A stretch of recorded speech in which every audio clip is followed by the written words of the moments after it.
إذا ذكر الله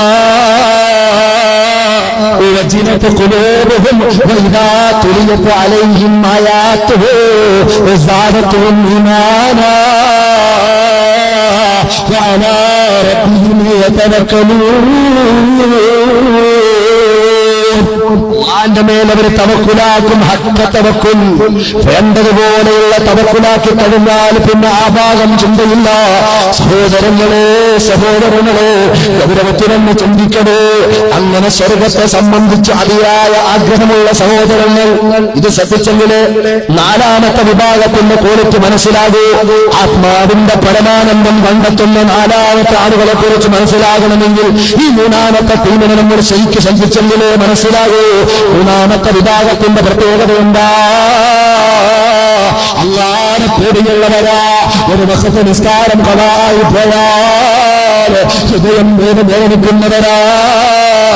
സമയം കഴിഞ്ഞു പോയോ വല്ലാതെ എന്തോ ഒന്ന് നഷ്ടപ്പെട്ടു പോയതുപോലെ എന്റെ പ്രിയപ്പെട്ട സഹോദരങ്ങളെ, ശരീരത്തിൽ വല്ലാത്ത ബേജാറുള്ളവരാ, മനസ്സിൽ വല്ലാത്ത ബേജാറുള്ളവരാ. അവരല്ലാതെ സ്വർഗം ആഗ്രഹിക്കുന്നവരാ, നരകത്തെത്തെട്ട് ഭയപ്പെടുന്നവരാ, പടച്ചവനെ കുറിച്ച് അവർ ചിന്തിക്കുന്നവരാ, അല്ലാഹുവിന്റെ ഹബീബിനെ മഹബ്ബത്ത് വെക്കുന്നവരാ. അവരിലെങ്കിലും അള്ളാഹു നമ്മെ പെടുത്തി തെരുമാറാകട്ടെ. കുറച്ചാമീൻ പറയും, അവരിലെങ്കിലും അള്ളാഹു നമ്മെ പെടുത്തി തെരുമാറാകട്ടെ. ഞാൻ അവരിലെങ്കിലും എന്ന് പറഞ്ഞപ്പോൾ അവിടെ ഒരു ചോദ്യചിഹ്നമുണ്ട്. എന്താ അവരിലെങ്കിലും എന്ന് പറഞ്ഞാൽ ഇനിയിപ്പോ അതില് വലിയ ടീമുണ്ടോ? അവരിലെങ്കിലും ഇതല്ലേ സ്വർഗത്തെ ആഗ്രഹിക്കുക, നരകത്തെ ഭയപ്പെടുക, അള്ളാഹിനെ തവക്കുലാക്കുക, നല്ല റാഹത്തായിട്ട് ഒരു മുത്തഖിയായിട്ട് ജീവിക്കുക. അതല്ലേ വേണ്ട ഉസ്താദ്. ഇപ്പൊ അവരിലെങ്കിലും എന്ന് പറയുന്നത് അതിനേക്കാളും വലിയ ടീമുണ്ടോ? ഉണ്ട് സഹോദരങ്ങളെ, ഉണ്ട് മറന്നു പോകണ്ട. എന്റെ പ്രിയപ്പെട്ട സഹോദരങ്ങളെ, വളരെ ഗൗരവത്തിൽ ചിന്തിക്കലേ. മൂന്നാമത്തെ വിഭാഗം പറഞ്ഞു, അല്ലാഹു അവരിലെങ്കിലും നമ്മെ പെടുത്തി പെരുമാറാകട്ടെ. നമ്മുടെ ഈമാൻ അല്ലാഹു സലാമത്താക്കുമാറാകട്ടെ. നാലാമത്തെ വിഭാഗം ഏതാണെന്നറിയുവോ? അവർക്ക് സ്വർഗത്തെ സംബന്ധിച്ചുള്ള ആഗ്രഹമില്ല. ശരിക്കും മനസ്സിലാക്കണം. തെറ്റിദ്ധരിച്ചു പോകരുത്, സംശയം വന്നു പോകരുത്. ശ്രദ്ധിച്ചവർക്ക് പൂർണ്ണമായിട്ടും അല്ലാഹു ഭാഗ്യം നൽകുമാറാകട്ടെ. അവർക്ക് സ്വർഗത്തെ സംബന്ധിച്ചവർക്ക് ആഗ്രഹമില്ല, നരകത്തെ സംബന്ധിച്ച് ഭയവുമില്ല.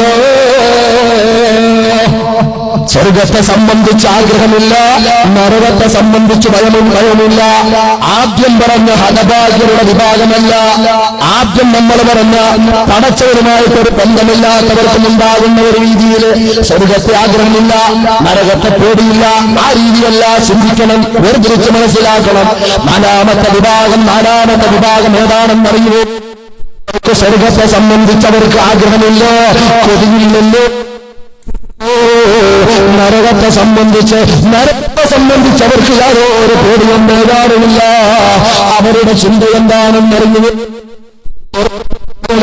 അത് രണ്ടും അല്ലാതെ സൃഷ്ടിയാണല്ലോ.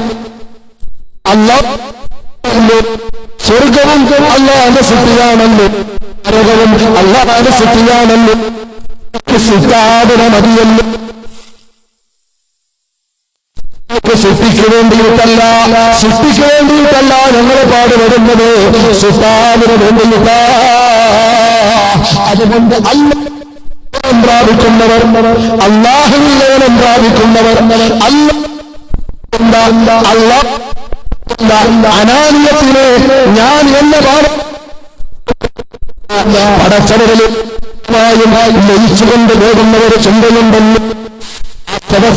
വാസ്തവത്തിൽ അവർക്ക് സ്വർഗത്തിന്റെ ഉന്നതമായ സ്ഥാനത്തവർ വിരാജിക്കുന്നവരാ. അവിടെ അല്ലാഹുവിന്റെ നിക്കാഹ് കാണാൻ ഭാഗ്യം കിട്ടുന്നവരാ. അല്ലാഹുവിന്റെ ഹബീബാന പ്രവാചകൻ മുഹമ്മദ് മുസ്തഫ സല്ലല്ലാഹു അലൈഹി വസല്ലമ തങ്ങളുമായി അവർ സമ്പർക്കം പുലർത്തുന്നവരാ. എന്റെ പ്രിയപ്പെട്ട സഹോദരങ്ങളെ, അവരുടെ ചിന്തയാണ്, അവരുടെ ലക്ഷ്യമല്ലയാ, അവരുടെ ചിന്ത അല്ലയാ, അവരുടെ എല്ലാം ാത്തൊരു ചിന്ത അവർക്കില്ല. മരിച്ചവരെ പറക്കത്ത് കൊണ്ട് അവര് നിർവൃതി കൊണ്ട് നീയമായ ആനന്ദമുണ്ടെന്ന് ആനന്ദമുണ്ടെന്ന് നൽകണമല്ല. അത് ഞങ്ങൾക്കും നൽകണേ റബ്ബേ. അല്ലാഹുവിന്റെ ഖുർആൻ എന്താ പറഞ്ഞത്? നിക്കാഹ് വധിക്കുന്നവരെ